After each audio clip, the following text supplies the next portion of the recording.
आज हम जिस टॉपिक की गहराई में उतरने वाले हैं वो है रस टॉक्सिकोडेंड्रॉन।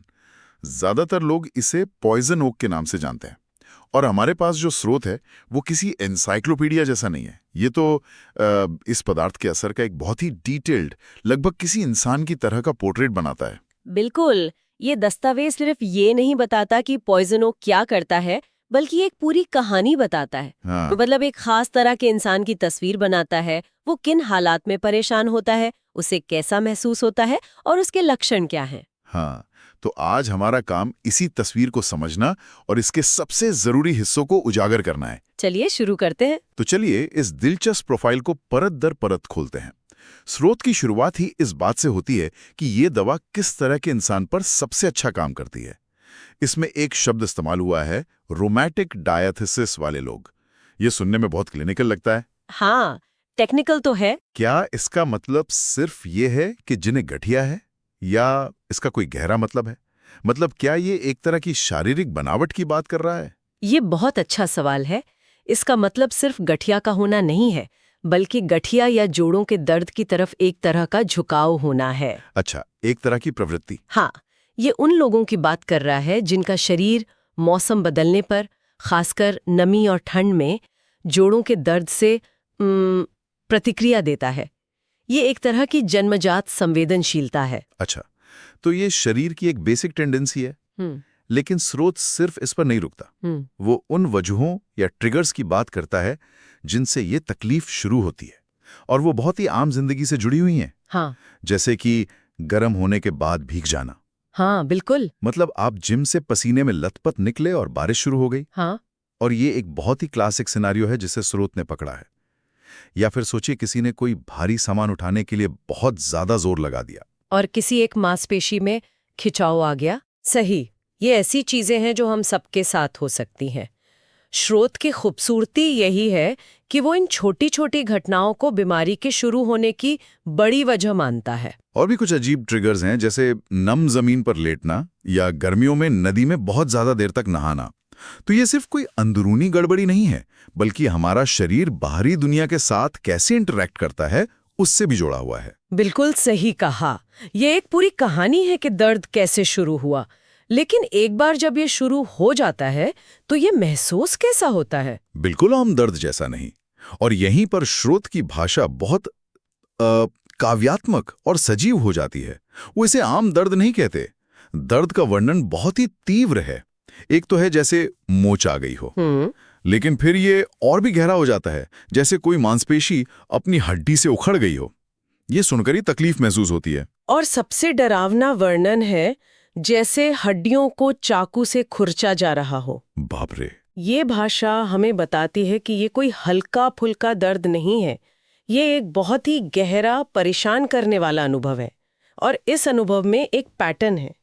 स्रोत साफ कहता है कि ये आधी रात के बाद और गीले बरसात के मौसम में बढ़ जाता है। तो दर्द रात में और बारिश में बढ़ता है, ये तो समझ आता है, खासकर जोड़ों के दर्द के लिए। लेकिन स्रोत आराम और हरकत के बारे में कुछ कहता है जो मुझे थोड़ा अजीब लगा। आमतौर पर दर्द में आराम करने की सलाह दी जाती है, पर यहाँ कुछ उल्टा है क्या? आपने बिल्कुल सही नस पकड़ी है। यही इस स्रोत का सबसे बड़ा और सबसे विरोधाभासी सच है। स्रोत कहता है कि जब व्यक्ति आराम कर रहा होता है तब दर्द और अकड़न सबसे ज्यादा होती है। सुबह बिस्तर से उठते समय पहली हरकत करना एक बहुत बड़ा संघर्ष होता है। शरीर पूरी तरह से जकड़ा हुआ महसूस होता है। ये तो किसी पुरानी जंग लगी मशीन जैसा हुआ। जब वो ठंडी पड़ी हो तो उसे स्टार्ट करना सबसे मुश्किल होता है। आवाज करती है, अटकती है। क्या बढ़िया एनालॉजी है। बिल्कुल वैसी ही बात है। पहली हरकत में दर्द, लंगड़ाहट, अकड़न। लेकिन और यही सबसे कमाल की बात है, जैसे जैसे वो व्यक्ति चलना शुरू करता है, हरकत करता रहता है, वो जंग लगी मशीन धीरे धीरे गर्म होकर बेहतर चलने लगती है। अच्छा। लगातार गति करने से दर्द और अकड़न कम हो जाती है। तो जो आराम उसे करना चाहिए वही उसकी तकलीफ बढ़ा रहा है। और जो हरकत दर्दनाक लगती है वही उसे राहत दे रही है। बिल्कुल। ये तो एक अजीब दुविधा है। और मुझे लगता है ये सिर्फ शरीर तक ही सीमित नहीं है। स्रोत में मानसिक स्थिति का भी जिक्र है। हाँ, और यहाँ एक कमाल की बात सामने आती है। ये सिर्फ शरीर की बेचैनी नहीं है, ये दिमाग तक जाती है। स्रोत मरीज को अत्यधिक बेचैनी, चिंता और आशंका से ग्रस्त बताता है। ओह, तो सोचिए, शरीर दर्द की वजह से हिलना चाहता है और दिमाग चिंता की वजह से शांत नहीं रह पाता। व्यक्ति बिस्तर पर लेट नहीं पाता, उसे लगातार करवटें बदलनी पड़ती हैं, उठकर टहलना पड़ता है। मतलब ये एक दुष्चक्र है। दर्द शारीरिक बेचैनी पैदा करता है, शारीरिक बेचैनी मानसिक चिंता को बढ़ाती है, और ये दोनों मिलकर व्यक्ति को लगातार हिलने डुलने पर मजबूर करते हैं, जिससे उसे अस्थायी राहत मिलती है। ये तो बहुत ही थका देने वाली स्थिति होगी। बिल्कुल, ये एक ऐसी स्थिति है जहां आराम करना भी एक काम बन जाता है। अब इस सामान्य तस्वीर के अलावा स्रोत कुछ ऐसे लक्षणों का जिक्र करता है जो इतने अनोखे हैं कि वो हमेशा के लिए याद रह जाते हैं। हाँ, उन पर आते हैं। मुझे सिर वाले लक्षण ने सबसे ज्यादा चौंकाया। स्रोत कहता है कि चलते या सिर हिलाते समय ऐसा महसूस होता है जैसे दिमाग खोपड़ी के अंदर ढीला है और छलक रहा है। है ना अजीब? जरा कल्पना कीजिए उस एहसास की। हर कदम पर ऐसा लगना जैसे आपका दिमाग अपनी जगह पर स्थिर नहीं है। ये तो किसी भी काम पर ध्यान लगाना लगभग नामुमकिन कर देगा। सही बात है। इसके साथ ही चक्कर आने का भी जिक्र है, खासकर खड़े होने पर। लेकिन अजीब बात यह है कि लेटने पर ये चक्कर और बढ़ जाते हैं। जबकि आमतौर पर चक्कर आने पर हम सबसे पहले लेटना चाहते हैं। बिल्कुल बिल्कुल। ये सब कुछ उल्टा पुल्टा है। और भी कुछ बहुत विशिष्ट शारीरिक संकेत हैं। जीभ के बारे में जो लिखा है वो बहुत दिलचस्प है। हाँ, जीभ का वर्णन एक डायग्नोस्टिक क्लू जैसा है। सूखी, लाल, फटी हुई जीभ। लेकिन सबसे खास बात, जीभ की नोक पर एक त्रिकोणीय लाल निशान। एक त्रिकोणीय लाल नोक, ये तो किसी नक्शे पर बने निशान जैसा लगता है, जैसे जीभ खुद ही बता रही हो कि समस्या यहाँ है ना? और स्रोत ये भी कहता है कि जीभ इतनी सूजी हुई और कोमल होती है कि उस पर दांतों के निशान छप जाते हैं। मुंह के कोनों में छाले और ठुड्डी के आसपास फीवर ब्लिस्टर्स का भी जिक्र है। ये सब मिलकर एक बहुत ही साफ तस्वीर बनाते हैं। एक और लक्षण जिसने मेरा ध्यान खींचा वो खांसी से जुड़ा था।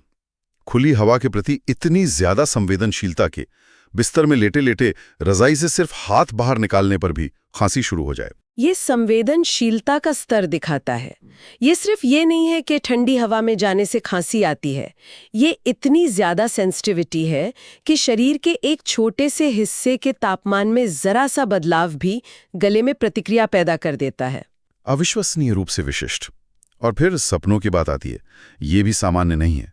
स्रोत कहता है कि व्यक्ति सपनों में भी बहुत मेहनत करता है, जैसे नाव चला रहा है, तैर रहा है, या अपने रोजमर्रा के काम में जी जान से लगा हुआ है। हाँ, ऐसा लगता है जैसे नींद में भी कोई आराम नहीं है। और ये फिर से उसी बेचैनी की थीम से जुड़ जाता है जिसके बारे में हमने पहले बात की थी। शरीर बिस्तर पर आराम करने की कोशिश कर रहा है, लेकिन मन अभी भी भाग रहा है, काम कर रहा है। दिन की बेचैनी सपनों में भी पीछा नहीं छोड़ रहे। तो कुल मिलाकर हमारे पास एक व्यक्ति की पूरी प्रोफाइल है, जिसे जोड़ों के दर्द की प्रवृत्ति है, जिसके ट्रिगर्स बहुत सामान्य हैं, जिसका दर्द आराम करने पर और गीले मौसम में बढ़ता है, लेकिन लगातार चलने फिरने से बेहतर होता है। उसके पास बहुत अजीब शारीरिक लक्षण हैं, जैसे छलकने वाला दिमाग और त्रिकोणीय लाल टिप वाली जीभ, और वो सपनों में भी मेहनत करता रहता है। बिल्कुल। और अगर हम इन सभी टुकड़ों को एक साथ रख के देखें तो स्रोत हमें एक तरह का नियमों का सेट या एक यूजर मैनुअल देता है। वो साफ साफ बताता है कि किन चीजों से हालत बिगड़ती है और किन से सुधरती है। हाँ, उन पर एक नजर डालते हैं। तो हालत बिगाड़ने वाले कारक, जिन्हें एग्रेवेशन कहा गया है, क्या हैं? पहला है तूफान से पहले। ये वायुमंडल के दबाव में होने वाले बदलावों के प्रति संवेदनशीलता दिखाता है। फिर जैसा हमने बार बार कहा, ठंडा, गीला, बरसात का मौसम, रात का समय, खासकर आधी रात के बाद पसीने में भीग जाना। हाँ, और सबसे जरूरी, आराम करते समय। तो मूल रूप से कोई भी चीज जो ठंडी, नम और स्थिर है वो दुश्मन है, और सुधार करने वाले कारक यानी एमिलियोरेशन ठीक इसके विपरीत होंगे। एकदम। गरम, शुष्क मौसम में बेहतर महसूस होता है। गरम कपड़ों में खुद को लपेटने से आराम मिलता है। गरम चीजें जैसे गरम पानी से नहाना या गरम चाय कॉफी पीना मदद करती हैं।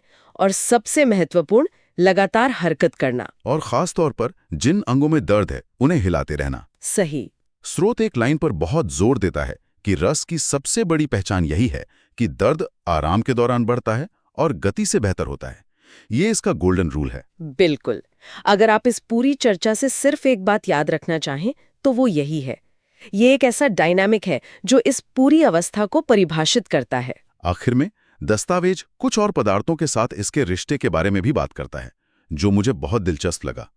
ये ब्रायोनिया नाम के एक और पदार्थ को इसका पूरक कहता है। हाँ, और फिर ये एपिस नाम के एक पदार्थ को इसका दुश्मन बताता है। पूरक और दुश्मन, ये तो बड़े नाटकीय शब्द हैं। क्या इसका मतलब यह है कि एक दवा दूसरे के असर को बढ़ाती है और दूसरी उससे बिगाड़ सकती है? आपका सवाल बिल्कुल सही है। होम्योपैथिक नजरिए से पूरक का मतलब है कि ब्रायोनिया उस काम को पूरा कर सकता है जो रस ने शुरू किया, लेकिन दुश्मन का मतलब है कि इन दोनों की क्रिया एक दूसरे के बिल्कुल विपरीत हैं और उन्हें एक दूसरे के आसपास इस्तेमाल करने से इलाज में गड़बड़ी हो सकती है। अच्छा, तो ये सिर्फ रैंडम सलाह नहीं है, इसके पीछे एक सिद्धांत है। और इसके बाद स्रोत इलाज के तरीके पर एक बहुत मजबूत, लगभग क्रांतिकारी टिप्पणी करता है। हाँ, और ये बहुत महत्वपूर्ण है। स्रोत कहता है कि पॉइजन ओक के संपर्क में आने से जो त्वचा की सूजन या डर्मेटाइटिस होता है, उसका इलाज कभी भी बाहर से लगाने वाली दवाओं जैसे क्रीम या मलहम से नहीं करना चाहिए। ये एक बहुत बड़ा दावा है, क्योंकि आजकल सबसे पहले यही किया जाता है। सही बात है। स्रोत का तर्क है कि ये बाहरी दवाएं सिर्फ लक्षणों को दबाती हैं, वे कभी समस्या को ठीक नहीं करती। और इसका सबसे अच्छा तोड़ स्रोत के मुताबिक कोई बाहरी क्रीम नहीं, बल्कि पोटेंशिएटाइज्ड रेमेडी। विशेषज्ञ, ये शब्द सुनने में भारी है, इसका आसान मतलब क्या है? इसका सीधा मतलब है कि उसी पदार्थ की एक बहुत ही सूक्ष्म, खास प्रक्रिया से तैयार की गई खुराक जो अंदर से काम करे। सिद्धांत यह है कि त्वचा पर जो दाने या सूजन दिख रही है, वो सिर्फ एक बाहरी लक्षण है। अच्छा, समस्या की जड़ शरीर के अंदर है, उसके इम्यून सिस्टम के रिस्पॉन्स में है। तो इलाज भी अंदरूनी होना चाहिए, जो उस जड़ पर काम करे। तो ये एक बाहरी समस्या जो त्वचा पर दिख रही है के लिए एक आंतरिक समाधान का सुझाव दे रहा है।